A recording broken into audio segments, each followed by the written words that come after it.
Hello student, welcome to our science series for class 10th.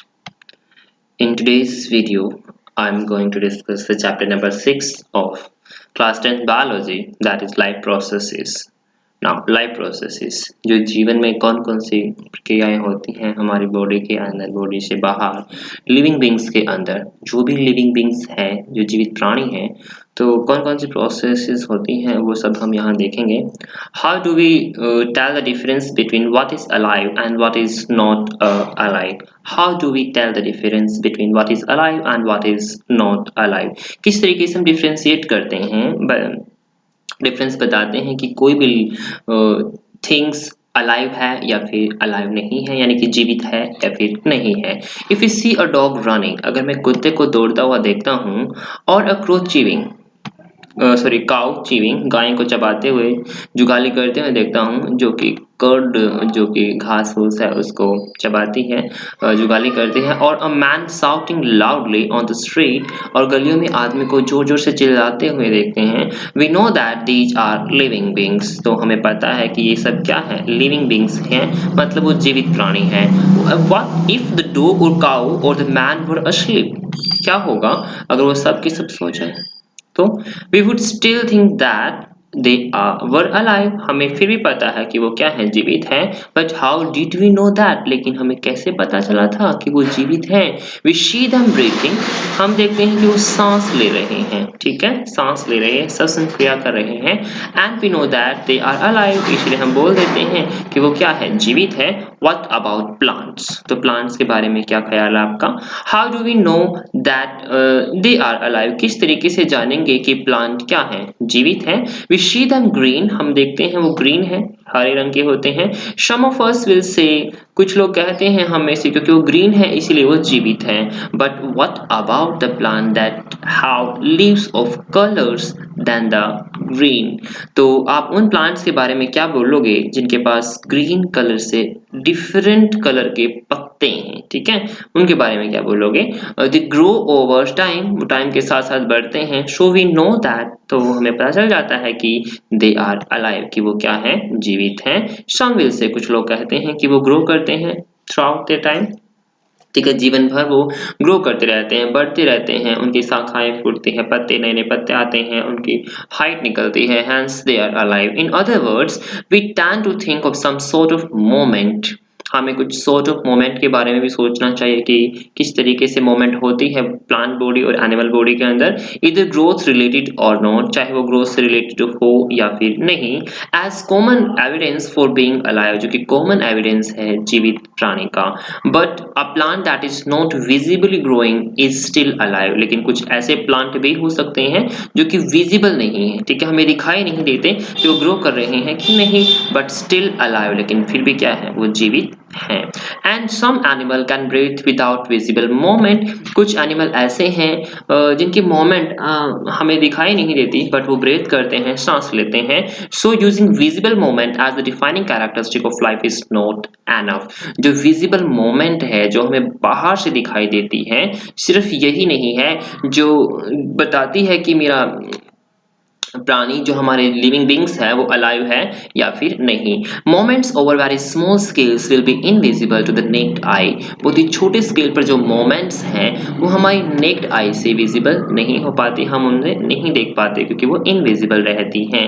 Moment of molecule, for example, जब molecule moment करते हैं तो वो हम नहीं देख पाते. For example, is this invisible molecular moment necessary for life, क्या जीवन के लिए जो ये इनविजिबल मोमेंट है, क्या नेसेसरी, बहुत ही जरूरी है. If we ask this question to professional biologist, अगर प्रोफेशनल बायोलॉजिस्ट से पूछता हूँ ये question, they will say yes, वो बोल देते हैं हाँ. In fact virus do not show any molecular moment in them until they infect some cell, and that is partly why there is a controversy about whether they are truly alive or not. जो virus है वो कभी भी molecular moment show नहीं करते. देखो लिखा हुआ है until they infect some cell, जब तक वो किसी सेल के अंदर नहीं जाते, जब तक वो बॉडी से बाहर रहते हैं, सेल से बाहर रहते हैं, तब तक वायरस को भी मूवमेंट शो नहीं करते। That is partly why there is controversy about whether they are truly alive और नॉट। इसलिए वहां पर पार्टली आधी अधूरी बात कह सकते हैं कि वो अलाइव हैं या फिर नहीं। ठीक है, हम एग्जैक्टली नहीं बता सकते कि वो सच में अलाइव हैं, जीवित हैं या फिर नहीं। Why molecular movement needed for life, आखिर क्यों हमारे जीवन के लिए मॉलिक्यूल्स की मूवमेंट जरूरी है। We have seen in earlier classes that living organism are well organised structure. हमने लोअर क्लासेस में पढ़ लिया है जो लिविंग ऑर्गेनिज्म होती हैं उनकी बॉडी की वेल ऑर्गेनाइज्ड स्ट्रक्चर होती है। ठीक है, दे कैन हैव टिश्यू, उनके पास टिश्यू होते हैं जिसे आप ऊतक बोल देते हो। टिश्यू हैव सेल्स, टिश्यू के पास क्या होती है, सेल्स होती हैं। And cells have some smaller component in them, और सेल के अंदर कुछ छोटे छोटे कंपोनेंट भी होते हैं। एंड सो ऑन, और उनके अंदर भी इसी तरीके से छोटे छोटे कंपोनेंट रहते हैं जो कि हम हाई क्लासेस में पढ़ने वाले हैं। Because of this effect of environment, this organised order nature of living structures is very likely to keep breaking down over time. Because the effect of environment के इफेक्ट की वजह से this organised order nature of living organism, जो ये ordered nature है किसका, living organism की structures का, is very likely to keep breaking down over time.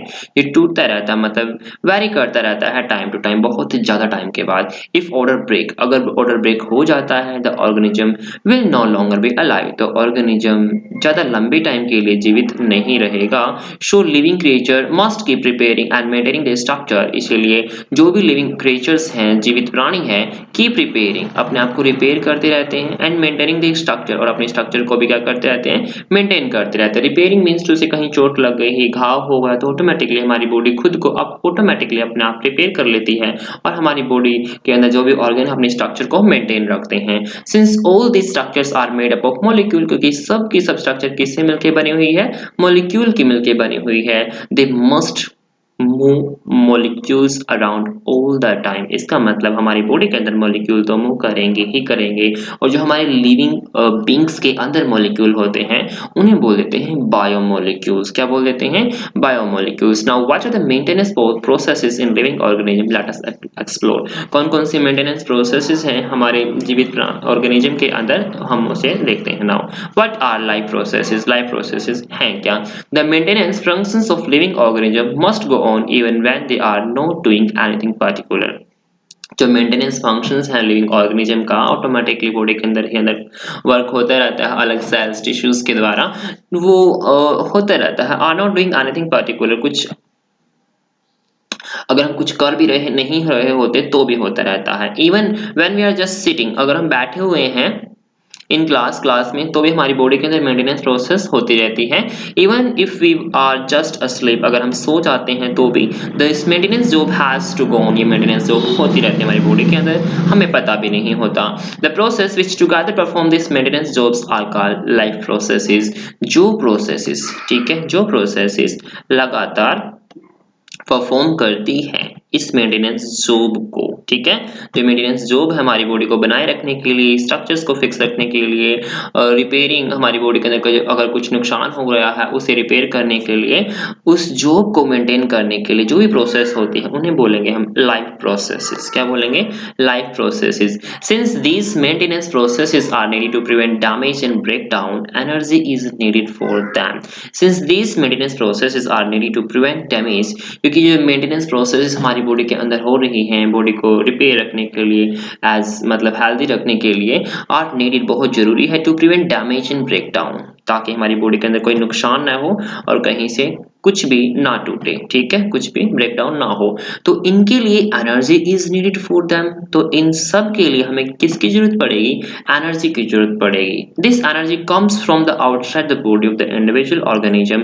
जो एनर्जी है बॉडी से बाहर से आती है, अंदर से नहीं आती। किसी भी इंडिविजुअल ऑर्गेनिज्म के अंदर से ऑटोमेटिकली एनर्जी जनरेट नहीं होती, बट ये एनर्जी बाहर से आती है। So there must be process to transfer a source of energy from outside the body of the organism which we call food to inside a process we commonly call nutrition। So इसलिए there must be a process, कोई तो process होती है to transfer a source of energy from outside, source of energy जो कि बाहर है ठीक है, बॉडी से बाहर है, द बॉडी ऑफ ऑर्गेनिज्म की बॉडी से बाहर है, विच वी कॉल्ड फूड, जैसे हम क्या बोल देते हैं, फूड बोल देते हैं, उसे ट्रांसफर करते हैं कहाँ, to inside the body, body के अंदर। A process we commonly call nutrition, इस प्रोसेस को क्या बोल देते हैं हम, न्यूट्रिशन बोल देते हैं। लोअर क्लासेस में आपने पढ़ा है न्यूट्रिशन क्या होता है, ठीक है, intake of food which have sufficient amount of nutrient which can build up our body, that is known as nutrition.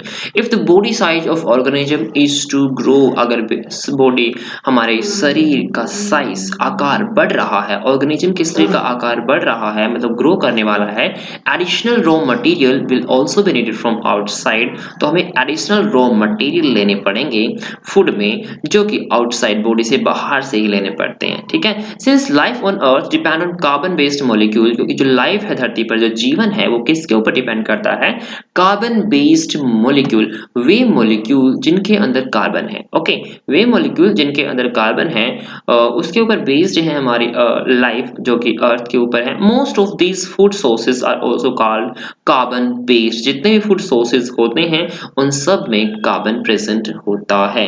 हमारे सराउंडिंग में जितने भी मटेरियल प्रेजेंट है उन सब में कार्बन प्रेजेंट है, ये संसार ही कार्बन से मिलकर बना हुआ है। Depending on the complexity of these carbon sources, different organism can then use different kind of nutritional processes.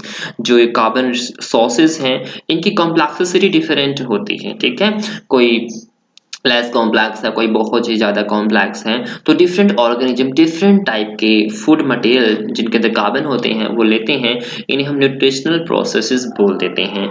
The outside sources of energy could be quite varied, जो बाहर से हम एनर्जी के सोर्स लेते हैं कुड बी क्वाइट वैरिड, वो अलग अलग हो सकते हैं। Since the environment is not under the control of an individual organism, क्योंकि जो हमारे आसपास का एनवायरमेंट है, वातावरण है, वो इंडिविजुअल अलग अलग ऑर्गेनिज्म के कंट्रोल में नहीं है, ठीक है, अलग अलग ऑर्गेनिज्म के कंट्रोल में नहीं है। कहीं आप समुद्री का इलाके में जाओगे तो वहाँ पर फूड मटेरियल कुछ अलग मिलता है, अगर आप डेजर्ट में जाते हो तो वहाँ फूड मटेरियल कुछ अलग मिलता है, तो एनवायरमेंट इंडिविजुअल के कंट्रोल में नहीं है, एक अलग सी लिविंग ऑर्गेनिज्म, एक जीवित प्राणी के कंट्रोल में हमारा वातावरण नहीं है, इसीलिए जो उनका न्यूट्रिशनल प्रोसेसेस है वो डिफरेंट होंगी और जो एनर्जी के सोर्सेज है वो भी डिफरेंट हो सकते हैं। These sources of energy therefore need to be broken down or built up in the body, इसलिए ये वो sources of energy जो भी सोर्स लिया है हमने एनर्जी का वो हमारी बॉडी के अंदर ब्रेक डाउन होगा उसका, and built up in the body, और हमारी बॉडी को बनाने में सहायक होगा,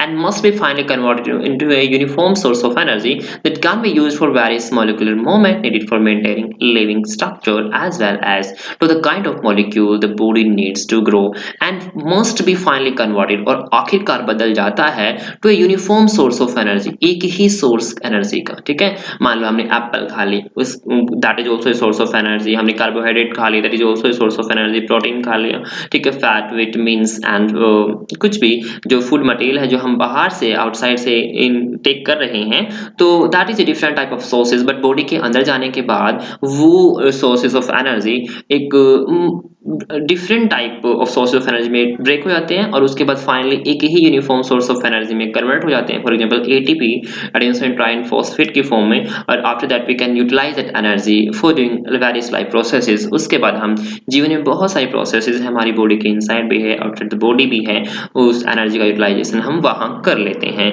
that can B use for various molecular movement तो होती है हमारी बॉडी के अंदर, उनके लिए यूज कर सकते हैं, needed for maintaining living structure, ताकि लिविंग की स्ट्रक्चर जो लिविंग प्राणी है, जीवित प्राणी है, उसका आकार है वो मेंटेन रखा जा सके, as well as to kind of molecule the body needs to grow, और उन मॉलिक्यूल की मूवमेंट के लिए भी हेल्पफुल होती है वो एनर्जी जिसकी वजह से हमारी बॉडी ग्रो करती है, हमारी बॉडी बढ़ती है। For this a series of chemical reaction in the body are necessary, इसके लिए बहुत सारी केमिकल प्रोसेसेस हैं, केमिकल रिएक्शन हैं जो कि हमारी बॉडी के अंदर हो रही है और हमारी बॉडी के लिए बहुत ही जरूरी है, that are known as biochemical processes और you can say biochemical reactions. Now oxidising reducing reactions are some of the most common chemical means to break down molecules. जो ऑक्सीडाइजिंग रिएक्शन है मतलब जिसमें ऑक्सीडेशन होता है, रिड्यूसिंग रिएक्शन है, reduction होता है, are some of the most common chemical means एक नॉर्मल कॉमन केमिकल मीन्स है जिसकी वजह से जो हमारे मॉलिक्यूल है वो टूट जाते हैं स्मॉलर मॉलिक्यूल में, ठीक है। क्योंकि जो हम मॉलिक्यूल लेते हैं कार्बन कंटेनिंग फूड जो लेते हैं that is very very complex. अगर हमारी बॉडी के अंदर जाएगा तो हमारी बॉडी के अंदर बहुत सारे एंजाइम्स होते हैं, तो वो क्या करते हैं उसे छोटे छोटे पार्ट्स में डिवाइड कर देते हैं और छोटे छोटे मॉलिक्यूल्स में डिवाइड करने के बाद हमें उन मॉलिक्यूल्स को डाइजेस्ट करना it is very very easy. इसीलिए हमारी बॉडी के अंदर ऑक्सीडेशन रिडक्शन दोनों तरह की रिडॉक्स रिएक्शन होती रहती हैं और इन दोनों रिएक्शंस के दौरान ब्रेकडाउन होता है बायोमोलिक्यूल का। For this many organism use oxygen, इसके लिए बहुत सारे ऑर्गेनिज्म ऑक्सीजन यूज करते हैं that is taken from outside the body, जो बॉडी से बाहर ले जाती है, ठीक है। हमारे एयर के अंदर ऑक्सीजन सफिशिएंट अमाउंट में है तो हम ब्रीथिंग के द्वारा ऑक्सीजन इनहेल कर लेते हैं और वो ऑक्सीजन हमारी बॉडी के अंदर जो ऑक्सीडेशन हो रहा है, जो कंबस्शन हो रहा है फूड का, वहां यूटिलाइजेशन हो जाती है। The process of acquiring oxygen from outside the body and to use it in the process of breakdown of food for cellular need is what we call respiration. और जो हम बॉडी से बाहर से ऑक्सीजन लेते हैं और उसका यूटिलाइजेशन करते हैं बॉडी के अंदर ताकि हमारा भोजन जो फूड है वो डाइजेस्ट हो सके और सेलुलर नीड हर सेल के अंदर रेस्पिरेशन होता है और इस प्रोसेस को बोल देते हैं respiration. Simple. Now the process of acquiring oxygen, oxygen लेने की process from the outside the body, body से बाहर से, and to use it in the process of breakdown of food sources, और उन फूड सोर्सेज को ब्रेक करने के लिए फॉर द सेलुलर नीड्स, ताकि हमारी सेल्स के जो रिक्वायरमेंट है वो उन्हें मिल जाए, वो एनर्जी मिल जाए, is what we call respiration. इस प्रोसेस क्या बोलेंगे? रेस्पिरेशन बोलेंगे। In the case of a single celled organism, देखो अब क्वेश्चन ये आता है, हमारी अर्थ सरफेस पर बहुत ज्यादा डाइवर्सिटी है, ठीक है, डिफरेंट टाइप के लिविंग ऑर्गेनिज्म है। कुछ living organism single celled organism है, फॉर एग्जांपल अमीबा हो गया, पैरामीशियम हो गया, ठीक, क्लाइमोडोनामास हो गया, तो वो कुछ ऑर्गेनिज्म हैं जो सिंगल सेल से बने हुए हैं, ठीक है। कुछ ऑर्गेनिज्म ऐसे होते हैं जो मल्टी सेल से बने हुए थे, फॉर एग्जांपल ह्यूमन बीइंग्स हो गया, ऑल एनिमल्स हो गए, उनके अंदर एक से ज्यादा सेल होती है, इसलिए उन्हें क्या बोलते हैं? Multi cellular organism. और जिस ऑर्गेनिज्म के अंदर सिर्फ एक ही सेल होती है उसे बोल देते हैं सिंगल सेल्ड ऑर्गेनिज्म। तो इन दोनों अलग अलग टाइप के ऑर्गेनिज्म में जो लाइक प्रोसेसेस वो डिफरेंट टाइप से होती हैं। No specific organ for taking in food, तो सिंगल सेल ऑर्गेनिज्म के पास कोई स्पेसिफिक ऑर्गन्स नहीं होता, कोई स्पेसिफिक अंग नहीं होता भोजन लेने का, एक्सचेंज ऑफ गैसेस, गैसेस को एक्सचेंज करने का, और रिमूवल ऑफ वेस्ट में भी नीडेड, और वेस्ट मटेरियल, क्योंकि अगर वो खाएगा तो डेफिनेटली वेस्ट भी एक्सक्रेट करेगा बॉडी से, तो वेस्ट एक्सक्रेट करने के लिए, रिमूव करने के लिए कुछ स्पेसिफिक ऑर्गन नहीं होते, because the entire surface of organism is in contact with the environment, क्योंकि सिंगल सेल्ड है तो हमारे वातावरण के कांटेक्ट में उसकी एक ही सेल है, वो पूरी बॉडी हमारे वातावरण के कांटेक्ट में रहने वाली है। But what happen when the body size of organism increases, तब क्या होता है जब हमारी ऑर्गेनिज्म जो जीवित प्राणी है उनकी बॉडी का साइज इंक्रीज होता है and the body design becomes more complex, और वी कैन से हमारी बॉडी डिजाइन ऑर्गेनिज्म की क्या हो गई? मोर कॉम्प्लेक्स हो गई इन मल्टी सेलुलर ऑर्गेनिज्म। तो सिंपल सी बात है, मल्टी सेलुलर ऑर्गेनिज्म आएंगे उस time all the cells may not be in contact with the surrounding environment, जो सारी की सारी सेल हैं किसके अंदर? मल्टी सेलुलर ऑर्गेनिज्म के अंदर जितनी भी सेल है वो डायरेक्ट किसके कॉन्टैक्ट में नहीं होती? एनवायरनमेंट के कॉन्टैक्ट में नहीं होती। The simple diffusion will not meet the requirement of all the cell, इसलिए तो उनके अंदर सिंपल डिफ्यूजन प्रोसेस नहीं हो सकती कि सिंपल डिफ्यूजन से ही उनका काम चल जाएगा। जो सिंगल सेल ऑर्गेनिज्म है वहां तो डिफ्यूजन के थ्रू काम चल सकता है, बट मल्टी सेलुलर में ऐसा नहीं हो सकता। Now, we have seen previously how in multicellular organism हमने देख लिया है, पीछे देखा था, इन मल्टीसेलुलर ऑर्गेनिज्म जिसके अंदर एक से ज्यादा सेल्स होती हैं, various body part have specialised in the functions they perform, तो अलग अलग बॉडी पार्ट, ठीक है, अलग अलग होते हैं, उनका फंक्शन अलग अलग होता है, इसलिए वो अलग अलग function different body parts perform करते हैं। We are familiar with the idea of this specialised tissue, हम फैमिलियर हैं, जो 9th क्लास में हमने टिश्यू नाम का चैप्टर पढ़ लिया है। टिश्यू भी डिफरेंट टाइप के होते हैं, उनके फंक्शंस डिफरेंट होते हैं, ठीक है, and with their organisation in the body of the organism, तो उनका जो ऑर्गेनाइजेशन है, ठीक है, जो बनने का पैटर्न है वो भी डिफरेंट होता है अलग अलग बॉडी पार्ट में। It is therefore not surprising that that the uptake of food and of oxygen will also be function of specialized tissue. तो ज़्यादा सरप्राइजिंग नहीं है, हैरानी करने वाली बात नहीं है that the uptake of food जो भोजन हम खाते हैं and of oxygen जो ऑक्सीजन लेते हैं will also be the function of specialized tissue. तो वो भी specialized tissue ही function perform करते होंगे. तो सिंपल सी बात है ये. However, this poses a problem since food and oxygen are now taken up at one place in the body of the organism. तो एक प्रॉब्लम आती है. प्रॉब्लम क्या है? जो भी हम भोजन खाते हैं, ह्यूमन बींग्स की बात हो रही है अब यहाँ, जो भी हम फूड खाते हैं और ऑक्सीजन लेते हैं, ठीक है, वो एक ही प्लेस से लेते हैं, ठीक है, किससे लेते हैं? एक ही प्लेस से लेते हैं उस बॉडी ऑफ ऑर्गेनिज्म के अंदर. while all the parts of the body need them, लेकिन जो हमारे ऑल बॉडी पार्ट्स रह गए हैं एनिमल के, ह्यूमन बींग्स के, तो उन्हें तो जो ऑक्सीजन एंड फूड है वो किस तरीके से मिलता होगा? उन्हें भी तो जरूरत होती है ग्रो करने के लिए, ठीक है, उन अदर बॉडी पार्ट्स को भी तो फूड की जरूरत होती है, तो वो कैसे मिलता होगा? तो ये problem I. This situation creates a need for transport system. तो डेफिनेटली अगर इस सिचुएशन को सोल्व करना है तो हमारी बॉडी के अंदर ट्रांसपोर्टेशन सिस्टम तो होना चाहिए. मतलब जो हमने भोजन खाया है उस भोजन को डिफरेंट बॉडी पार्ट के पास पहुंचाना तो पड़ेगा, क्योंकि उन्हें भी भोजन की जरूरत है. और जो हमने ऑक्सीजन इनहेल की है उस ऑक्सीजन को भी डिफरेंट बॉडी पार्ट्स के पास पहुंचाना पड़ेगा, ठीक है. एंड उस डिफरेंट बॉडी पार्ट्स के पास मूवमेंट के प्रोसीजर को करने के लिए हमें ट्रांसपोर्ट सिस्टम जरूरी चाहिए, ठीक है. ट्रांसपोर्टेशन सिस्टम हमारी बॉडी के अंदर होना चाहिए, carrying food and oxygen from one place to another in the body, so that हमारी बॉडी के अंदर भोजन और ऑक्सीजन एक स्थान से दूसरे स्थान पर पहुंचाई जा सके. इसीलिए हमें ट्रांसपोर्ट सिस्टम की जरूरत पड़ी, ठीक है. When chemical reaction use the carbon source, जब भी केमिकल रिएक्शन कार्बन सोर्स को यूज करती हैं and the oxygen for energy generation, तो डेफिनेटली वहां ऑक्सीजन की तो जरूरत होगी ही होगी जब एनर्जी जनरेट होगी. They create by product that are not only useless for the cells of the body. तो वहां से कोई ना कोई तो बाय प्रोडक्ट निकलता होगा, कुछ एक्स्ट्रा प्रोडक्ट निकलते होंगे that are not only useless for the cells of the body, जो कि हमारी बॉडी की सेल के लिए यूजलेस नहीं है but could even be harmful, लेकिन हार्मफुल भी तो हो सकते हैं, ठीक है. कुछ ऐसे बाय प्रोडक्ट भी हो सकते हैं जो हमारी बॉडी यूज नहीं कर सकती, हमारी सेल यूज नहीं कर सकती, और वो हमारी बॉडी के लिए हार्मफुल भी हो सकते हैं. उन मटेरियल को हम बोल देते हैं वेस्ट बाय प्रोडक्ट या फिर वेस्ट मटेरियल, ठीक है. अगर हमने खाना खाया है तो वेस्ट मटेरियल तो एक्सक्रीट करेंगे. These waste by product are therefore needed to be removed from the body. तो इन वेस्ट प्रोडक्ट को हमारी बॉडी से बाहर निकालना पड़ता है and discarded outside the process called excretion, और बॉडी से बाहर छोड़ दिया जाता है इन वेस्ट मटेरियल को. उस प्रोसेस का नाम है excretion. Simple. Again, if the basic rule for body design in multicellular organism as followed, a specialized tissue for the excretion will be developed, which means that transportation system will need to transport waste away from the cells to this excretory tissue. तो simple सी बात है, अगर हमारी body के अंदर जो basic rules हैं बॉडी के फॉलो हो रहे हैं तो वहां पर मल्टीसेलुलर ऑर्गेनिज्म के अंदर एक स्पेशल डिजाइन होता है टिश्यू का, एक स्पेशलाइज्ड टिश्यू होंगे फॉर एक्सक्रीशन के लिए वेस्ट मटेरियल को बॉडी से बाहर निकालने के लिए विल बी डेवलप, उनके वो डेवलप्ड हो जाने चाहिए, ठीक है, काफी मैच्योर होने चाहिए. Which means that transportation system will need to transport waste away from the cell to this excretory tissue. तो ट्रांसपोर्टेशन सिस्टम है हमारी बॉडी के अंदर, वो क्या कर देगा?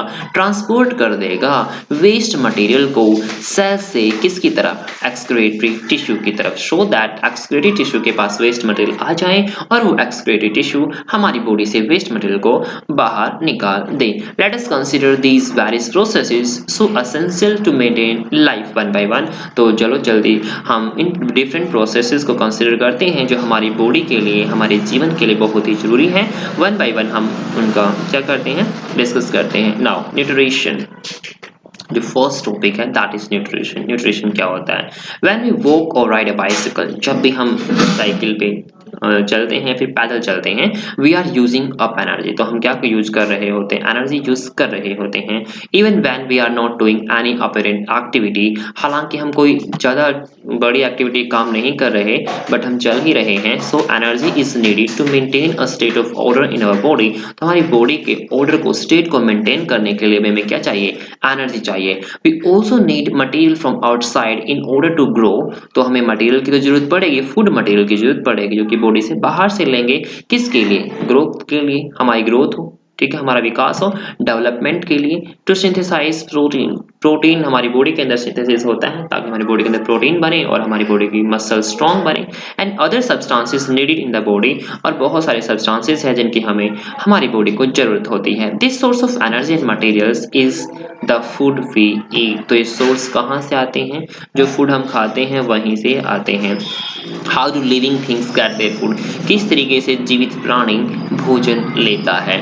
The general requirement for energy and material is common in all organism. जितने भी लिविंग ऑर्गेनिज्म हैं सब के सब फूड तो खाते ही हैं, ठीक है, और उन्हें एनर्जी मिलेगी, ठीक है, and but it is fulfilled in different ways. लेकिन ये अलग अलग तरीके से वो फुलफिल कर लेते हैं, ठीक है। जो रास्ते हैं डिफरेंट होते हैं, टाइप उनके डिफरेंट होते हैं, कोई किसी तरीके से खाता है तो कोई किसी तरीके से खाता है। Some organism use simple food material obtained from inorganic sources in the form of carbon dioxide and water. कुछ ऑर्गेनिज्म ऐसे हैं जो सिंपल फूड मटेरियल ले लेते हैं। क्या ले लेते हैं? बहुत ही सिंपल फूड मटेरियल ले लेते हैं जो कि इनऑर्गेनिक सोर्सेज से आते हैं, ठीक है। किससे आते हैं? इनऑर्गेनिक सोर्सेज से आते हैं इन the form of carbon dioxide and water, जिसके अंदर सिर्फ कार्बन डाइऑक्साइड और पानी ही होते हैं। These organism are the autotroph. इन ऑर्गेनिज्म को क्या बोल देते हैं? ऑटोट्रोप बोल देते हैं।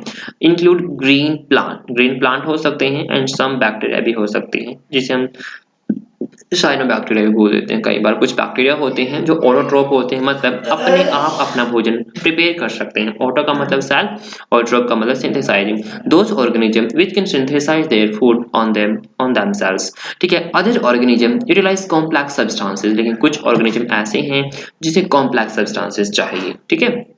तो green plants are called autotrophs, ठीक है। ग्रीन प्लांट ऑटोट्रोप होते हैं। These complex substances have to be broken down into simple one. जो ये कॉम्प्लेक्स सब्सटेंसेस है जो भोजन खाते हैं अब multi cellular organism living beings यानी कि एनिमल्स, वो कॉम्प्लेक्स सब्सटेंसेस लेते हैं और उन कॉम्प्लेक्स सब्सटेंसेस को have to be broken down, छोटे छोटे सब्सटेंसेस में तोड़ना पड़ता है before they can be used for upkeep and growth of the body. हमारी बॉडी के लेने से पहले ही, जैसे कि हम भोजन खाते हैं हमारे माउथ में एंजाइम होते हैं बहुत सारे, तो सिंपल सब्सटेंसेस ब्रेक कर देते हैं। उसके बाद हमारे स्टमक के अंदर जाते हैं तो और सिंपल सब्सटेंसेस ब्रेक हो जाते हैं। आफ्टर दैट वो डाइजेस्टेड फूड सेल्स के पास जाता है और तब जाके हमारी बॉडी की क्या होती है? ग्रोथ होती है। टू अचीव दिस, इसे पाने के लिए ऑर्गेनिज्म यूज बायोकैटालिस्ट। ऑर्गेनिज्म क्या यूज करते हैं? बायोकैटालिस्ट, जो कि प्रोटीन से बने हुए होते हैं, जिन्हें हम क्या बोल देते हैं?